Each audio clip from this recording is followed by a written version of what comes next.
Almost every day, for the past 5 or so years, I've asked my friends the same question. How are you? The answers are almost always the same. I'm exhausted. I need more sleep. I'm tired. Everyone seems to be tired all the time. Over 80% of teenagers today consume caffeine just to help them stay awake.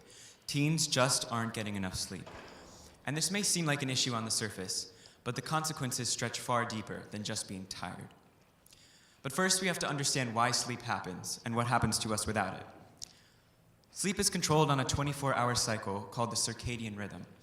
A few hours before your bedtime, your body increases a chemical called melatonin in your brain. You begin to feel sleepy, go to bed, and then eventually fall asleep. You're probably familiar with this. But in adolescence, the timing of this cycle is shifted a few hours later, making it difficult for teenagers to get the sleep they need, and resulting in a routine that looks a little something like this. This is why the traditional advice of just go to bed earlier doesn't work at all for teens. So, students' brains won't allow them to get to sleep on time, but early school start times require them to be up before they've had the opportunity to get a full night of sleep. And this becomes harder as a student grows older. At the age of 10, the biologically mandated wake-up time is around 6:30 a.m. But at the age of 16, it's 8 a.m. And at age 18, it's 9 a.m. The last two of those times are after the school day has already started.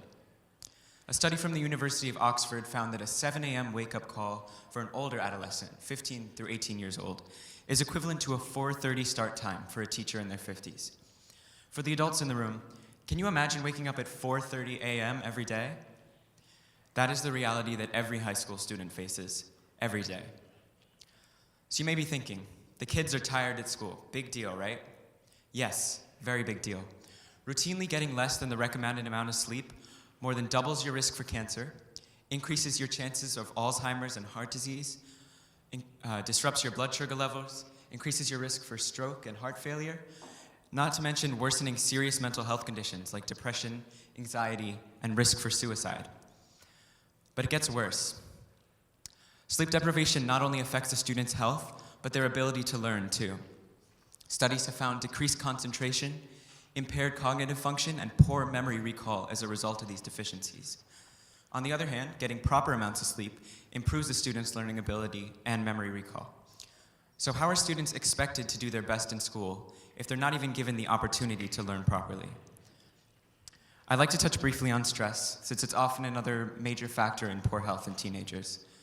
For most students, stress from academics is combined with things like family problems, extracurricular commitments, and stress related to self-esteem and body image.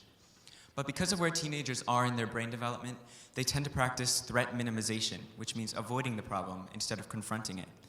This leads to the use of negative coping methods like drugs, alcohol, and overeating.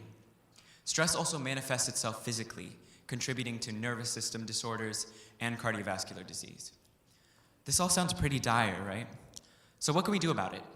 Solutions have been proposed across the country, and many have been implemented around the world. In Finland, students start school at 9 a.m.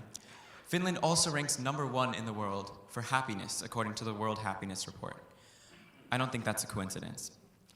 In Australia, students start at 8:30 a.m. Australia ranks 12th in the world for happiness. In Kenya, 8 a.m. Even our own neighbor, Canada, starts school at 9 a.m. In Brazil, students attend school for 4 hours a day and still finish the school year in just under 200 days. In France, students have half the day off on Wednesday. All of these models of education from around the world are cognizant of students' and teachers' mental and physical well-being, and these changes reflect that. There is so much more our education system could and should be doing to combat this issue. Education experts have recommended limiting general education requirements, things like English, math, social studies, and science, in order to give students more freedom. Because they're choosing classes that engage and excite them, students would feel motivated to show up to class each day and complete their work. And conveniently, limiting general education requirements also shortens the school day to just 3 to 5 periods, giving students more time for rest, extracurricular activities, and, you guessed it, sleep. But systemic reform in the public school system is a complex process that's often met with serious resistance. So students have to take their health into their own hands and do what they can to support themselves despite their current situation. Adults in their lives love to blame technology and poor time management skills for this issue, but that's often just not the case. The thing is, proper information about sleep and stress aren't readily available to students, administrators, or parents, so the first step is to get everyone educated. From there, schools can offer workshops on how to manage stress before big exams and can provide resources to students on how to take back control of their health. Administrators also should be engaging with their students and doing what they can to support them. The current model of education doesn't come close to doing all it can to support student health. Unfortunately, legislators and school authorities won't take the next steps to fix this problem, whether that be because of the potential cost, pushback, or just plain ignorance.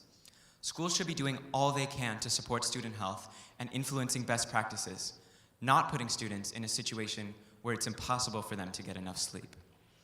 So I leave you with this question. Will school systems take the next steps to advance the system of education just as science has,